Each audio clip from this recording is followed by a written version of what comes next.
Hi, this is Gerri on the Prairie. I want to talk to you tonight about gravy. I don't know anybody ever that I've talked to who doesn't love gravy. I look forward to Thanksgiving for that one thing. I can have gravy, and I try to stay away from it the rest of the year. But I really dream about gravy before that great day of Thanksgiving arrives, and Christmas too. My family tradition is to have gravy.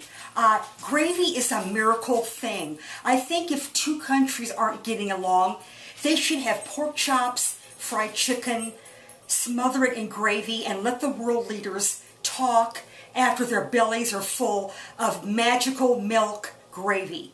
And gravy is started with a roux, R-O-U-X. And roux is a French fancy schmancy word that my grandmother never knew. She could really make gravy. She's passed on, and I remember the gravy whenever we had roast beef or when we had something that she made that had milk gravy. And my favorite is the milk gravy.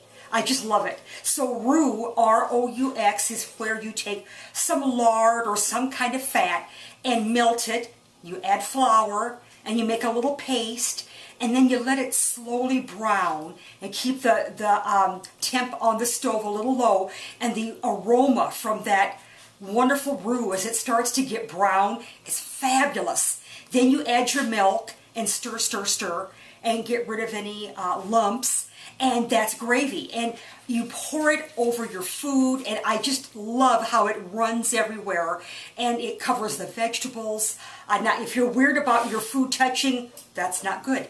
But for me, I don't mind that, and I look forward to seeing my gravy running amok. So my plate has gravy everywhere, and I adore it. So right now, as I'm filming this, it's summer, and I don't have gravy. But I love gravy, and I just think it's the neatest thing for people to think about gravy and those great family meals where we gather together. And the neat thing about gravy is you usually put it in a large bowl. Now, when you buy china and you have 8 place settings, you have 8 big dinner plates, 8 saucers, maybe 8 coffee saucers, and 8 coffee cups, they give you a gravy boat. They call it a gravy boat. But they're dinky little pieces of china that, to me, it might hold 4 or 5 cups of gravy. But when you use the word boat, I think of boat. I want a boat full of gravy. Enough gravy that would feed soldiers on a boat. So to me, a gravy boat is a silly word because they're never big enough when you buy a set of dishes. The gravy boat, that big, okay? That's not enough gravy, especially if you have a bunch of hungry men, plus the ladies.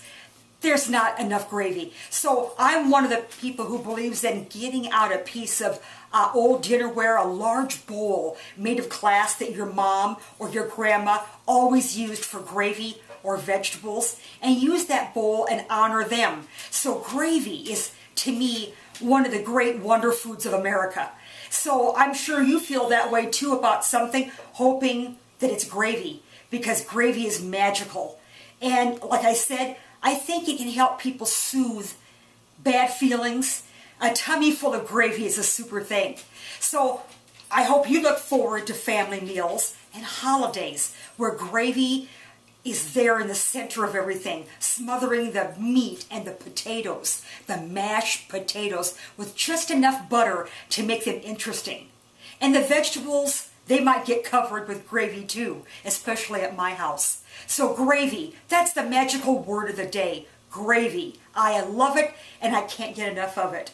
This is Gerri on the Prairie, wishing you a great day. And remember, don't be grumpy, be happy, and try to find love that you feel in your heart about the world around you. Go outside, have a super day.